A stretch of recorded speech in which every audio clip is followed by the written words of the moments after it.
Nous avons proposé à notre partenaire Gamver une stratégie digitale comprenant à la fois du contenu rédactionnel et une série de podcasts pour le positionner en tant qu'expert jardinage auprès du grand public, mais aussi auprès d'une cible captive, attentive et ultra connectée. Il est clair qu'avec cette offre podcast, Recel Advertising France a proposé une offre brand content enrichie avec une solution 360 où l'audio vient compléter clairement le contenu, le native advertising et le display.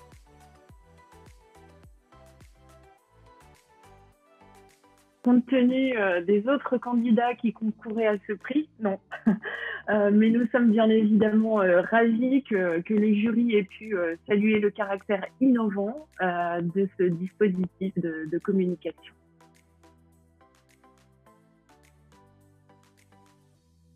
Alors, il a été élu parce qu'on est sur une vraie innovation dans la création de contenu.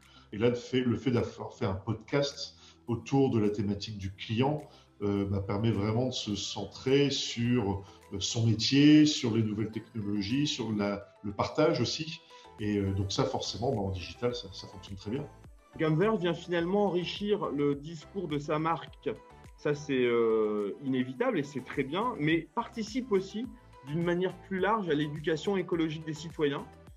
Et donc, ça nous a semblé très pertinent pour une marque de gagner ainsi en légitimité, en étant finalement un peu plus qu'un simple, entre guillemets, lieu de vente où on achète ses produits, et de mettre son expertise au service du bien commun, je dirais, de la société. Et le dernier point, c'est le format qui a été retenu et utilisé, à savoir du brand content enrichi, et notamment au travers du podcast, qui nous semble être un format très intéressant.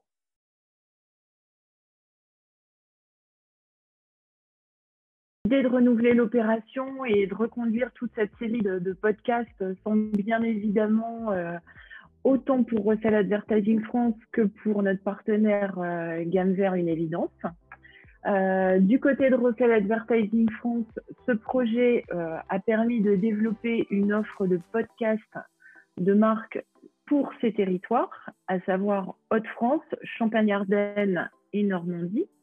Et du côté de l'annonceur, l'adhésion de la cible à ce projet a également donné envie aux équipes d'aller encore plus loin dans la démarche. Et justement, pour capitaliser sur cette démarche, la création d'une communication jardinée au fil des saisons via de la PLV au sein même des magasins est en cours d'étude. Donc, affaire à suivre.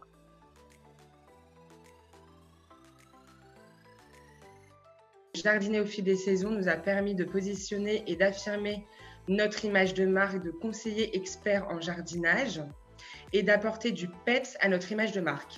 Donc nous avons réitéré cette stratégie et nous souhaitons, en plus de l'adhésion de la cible, permettre à nos équipes de participer à nos conseils d'experts.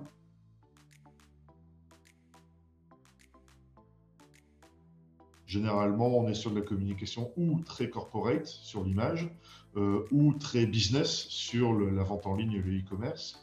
Là, on est sur un niveau différent qui est sur du contenu à long terme, qui va être réutilisé, partagé, alimenté, retravaillé peut-être sur des différentes saisons. Et donc c'est en ça que c'est très novateur. Recel et Gamver ont réussi ensemble à raconter une histoire autour de leur métier, le jardinage, pour Gamver. Et là, c'est en ça que je trouve que c'est assez innovant et performant. Gamver propose là du contenu qui a un contenu pas simple, qui a un contenu à vraie valeur ajoutée, qui met du temps à être construit, et il le propose finalement gratuitement. C'est un service gratuit qui est offert à ses clients et, comme je le disais tout à l'heure, plus largement à l'ensemble des citoyens français.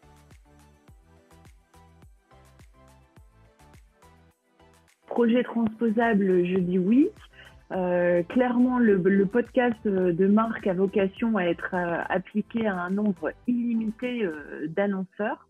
Nous l'avons d'ailleurs depuis transposé à d'autres secteurs d'activité, comme le tourisme, l'immobilier, la santé et l'univers maison.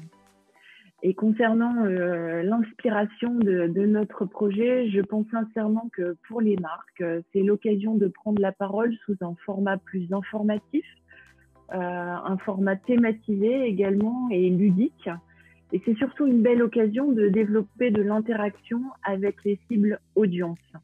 Ce projet a été pour nous un réel amplificateur de valeur.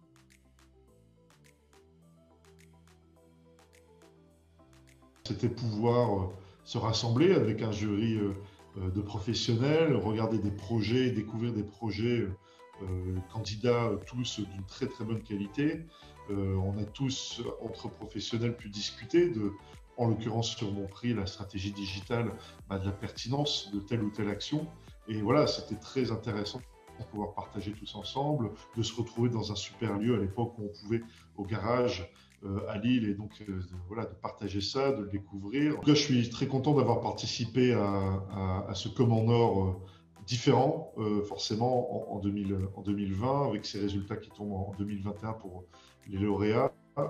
On se rend bien compte là qu'on utilise tous les outils digitaux et que cette année 2021 va être vraiment consacrée à l'innovation.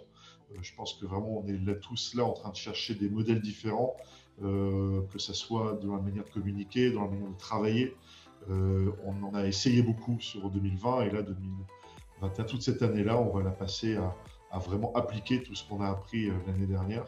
Et le digital reste au centre de tout ça. Je suis très content de faire partie de cet écosystème aussi et d'avoir été sollicité par toute l'équipe de Comment Nord et Maxime pour voilà, faire partie du jury et participer à cette belle aventure.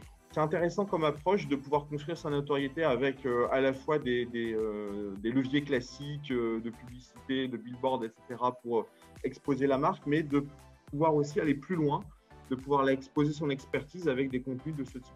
Les dossiers étaient très riches et provoquent beaucoup d'échanges, parfois des avis différents, souvent des consensus à la fin. Et c'est hyper intéressant parce que tous ces échanges, finalement, chacun d'entre nous, membres du jury, finalement, ça nous apporte des enseignements utilisables dans nos entreprises ou nos agences.